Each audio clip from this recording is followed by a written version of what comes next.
Clara stands before the kitchen sink in a striped crewneck t-shirt that surges at the center. Our baby. The shirt has a stretchy look to it, like spandex, so that it lies smoothly over the bump. From the back, you wouldn't know she was pregnant. Her dark denim jeans hug tightly to her curves, that stretchy elastic panel that holds our baby in place hidden beneath the extended length of the t-shirt. But from the side is a different story. From Clara's side, where I stand watching, completely hypnotized as she scrubs a Brillo pad along the surface of a frying pan, wiping away bits of cooked-on egg, her midsection swells to an unreasonable expanse, bumping into the sink. Red Tabasco sauce trails along the banded stripes of the t-shirt, over the hump that is always in the way. Soon, her maternity shirts will no longer fit. We've begun to guess that she's got a linebacker tucked away inside her womb, a pro boxer, a budding defenseman for the Blackhawks hockey team, something along those lines. Clara sets down the Brillo pad and rubs at the small of her back, arching from the weight of our baby. Then she picks up the pad and gets back to work on the frying pan. A haze of hot air rises from the water spout and into the air, making Clara sweat. These days, she is always hot. Her legs and feet swell like a middle-aged woman fighting the ugly effects of gravity, ripe with edema so that she can no longer stuff her feet into her shoes. Along the armpits of the striped t-shirt, the blue begins to yellow with sweat. But still I stare. My Clara is exquisite. "Jackson," I say as I force my eyes away from my wife and gather the breakfast dishes from the table, Maisie's unfinished cereal bowl, my clean plate. I dump the crumbs into the trash can and load the dishwasher with the bowl and plate. A spoon. "Too trendy," Clara replies, eyes never swaying from the frying pan or the hot water that falls into the stainless steel sink from a faucet I've recently replaced.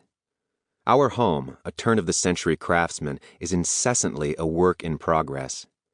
Clara wanted a newer home. I wanted one with character, personality, a soul. I won, though oftentimes, my evenings and weekends consumed with fixing things, I wish I hadn't.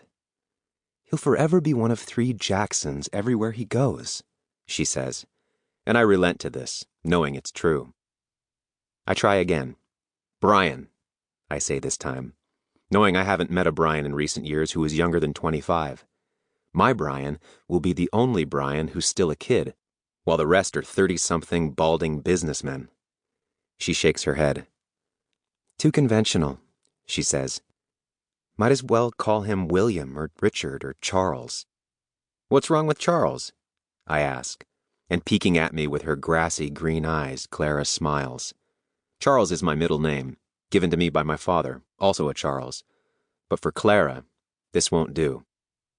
"Too conventional," she says again, shaking her head so that ribbons of hair sway on the surface of the striped shirt, all the way down her back. "How about Birch?" Clara suggests, and I laugh out loud, knowing this is the root of disputes, names like Birch, or Finbar, or Sadler, names she proposed yesterday and the day before. "Hell no," I say, going to her and embracing her from behind, setting my chin upon her spindly shoulder, wrapping my hands around her bulging midriff. "My son will not be a Birch," I assert as through the t-shirt the baby kicks at me, an in utero high five. He agrees. "You'll thank me later," I say, knowing how 6th grade boys have a predisposition for picking on boys named Birch and Finbar and Sadler. "Rafferty?" she asks, and again I groan, my fingertips finding their way down to the small of Clara's back, where they press on those aching joints and nerves. "Sciatica," her obstetrician told her, describing the softened ligaments that were causing pain, the shift in her center of gravity, the added weight. There was no doubt that baby Brian was going to be a big boy, much bigger than Maisie, clocking in at 7 pounds 8 ounces had been. Clara suffs at the pressure of my touch. It feels good, and yet it doesn't all at the same time. "Isn't that some kind of ribbon?" I ask, pressing gently on her back, seeing Clara's meticulously wrapped holiday gifts all trimmed with red and green Rafferty.